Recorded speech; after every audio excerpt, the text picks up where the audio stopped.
But Phil, here's the thing, and yes, don't you guys think that with this change that happened in management from top between, like you talked about, between, not let's not call it change, the Tim Cook taking over Steve Jobs' job after his death, it the purpose should have been revisited. Why? The nature of these two people are completely different, Yeah. and reflects very well on the employees, reflects very well on the market, reflects very well on the organization. I don't think Tim can live up to the purpose that Steve created. Or shouldn't actually, and even try to. Yes, You but should at find a least new, like at you said, least- there has to be that exactly. revisiting. Revisit. Find And something necessarily find new. somebody better than you that's going to replace Because- that purpose driving than you are. If Apple does not revisit now their brand, I honestly think 4 years, 5 years down the line, they'll have the shock of their life.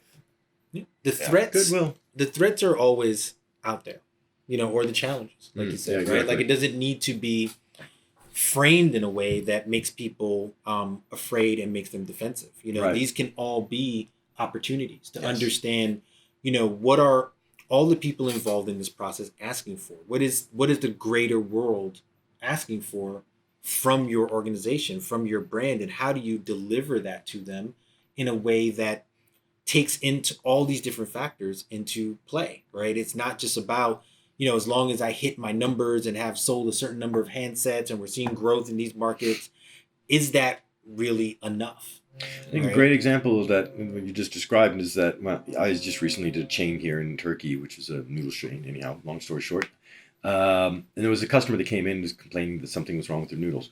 And I trained the front test staff on how to act, the whole customer centric thing and all that. I knew it's now maybe not so long in time, but they liked me. That was a much a different character than a normal kind of stick kind of manager that would beat and ask for times. I was more motivating, empowering manager, Mhm. kind of like I would want to be More myself. carrotless stick. Yes, much more carrot. And on top of this, here's a really interesting dissension between, I think, what would be identifying the difference between business and brand. The customer said this is a problem with this, and the customer and the guy said, "Oh yeah, no, that's the way we do it," and just like refused to replay it. And I heard about it from the customer. And I went back to the guy and I'm like, "Why did you do that? I told you, it's no question." It's like, "Yeah, but that guy, I know he'll come in here, he'll do that." And I was like, "Okay, that's the problem. You're trying to protect me, not the brand." Yes. Mhm. You see what I'm saying? Yeah. You're took not it- living the brand. Yeah, you're not living the brand. I don't care about me. Mhm. I care about the brand. That person comes in here, you need to think brand. Don't think my bottom line, what goes into my pocket. Mm. That will eventually happen if you think brand. It won't happen at all if you're thinking about me, because look, that customer is going to go out, and as much as he might want to come in here 1, 3, 5 times, how many times can he come in here and say this is a bad noodle and get a new noodle Mhm. before he starts feeling embarrassed himself? It's just not possible. So now, if you give him a new noodle every time that he comes in here and walks out, do you think he's ever going to say anything bad about us? No. Yeah. But now with your actions, he's going to say more bad, which affects brand. I think that's a great difference of how mentality and ideology needs to change. Am I helping the stockholders, shareholders, the CEO? Am I getting in with all this? Or am I helping the brand? Like you were saying, they're more about brand. Amazon, Apple, more about brand.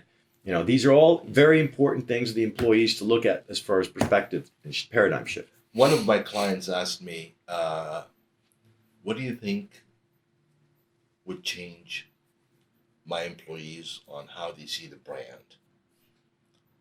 An intelligent client understand that a brand is much bigger than just a logo. I told him responsibility. Mhm. And he goes, "What do you mean?" I said, as much as you're responsible for the brand, every member of this organization needs to be equally responsible. This way, the brand is guarded. But if you're going to drive it and you're responsible and you're going to dictate it day in and day out, that's not responsibility. That actually puts the brand under threat. Very true. Under threat, because you're losing the interest of every member of this organization. So he embraced that idea. Things have changed for him. But again, comes to the very important part. If an organization has a great purpose and has a passion, it would make sure that we all know that the knowledge of brand is very limited with many. Would make sure to invite consultants, coaches on brand for knowledge gap. The knowledge gap that exists today on brand between executive officer, operating officer, and marketing officer is massive. Even marketing officers got brand Yeah, wrong. but I mean, I've met some marketing managers and marketing Yeah. officers that CMOs that I mean, I looked at it and I was like, they're just regurgitating numbers, throwing up pie charts, Yeah, and yeah, have yeah, a yeah, clue about any of the Absolutely. I brand agree. mentality and I what that agree. actually I agree. means. Because you know why marketing consultants focus on I love what you said. Marketing consultants and heads of marketing focus on competition. Yeah. Brand experts focus on what? Leadership. And also, I would also add that they focus on process. Yes. Yeah. Too much of They're process. very much about how to quantify and define efficiency based on process. You know, so if there's a way to package differently, ship differently, place differently, even buy media differently, that's where you see we're programmatic, right? Yeah. Like we're gonna, you know, our typical way of looking at creative is now not effective or not efficient. And so we're going to use programmatic because that's going to tell us that this ad is going to specifically get to this person and all this kind of stuff. And I think what we're hearing is that there's a breakdown in how effective some of these tools are or some of this mentality is. And that lack of effectiveness or maybe that friction between what's effective and efficient is tied up in this idea of brand purpose. Yeah. And I Absolutely. think that what I use as an example is what's the one word difference between art and business?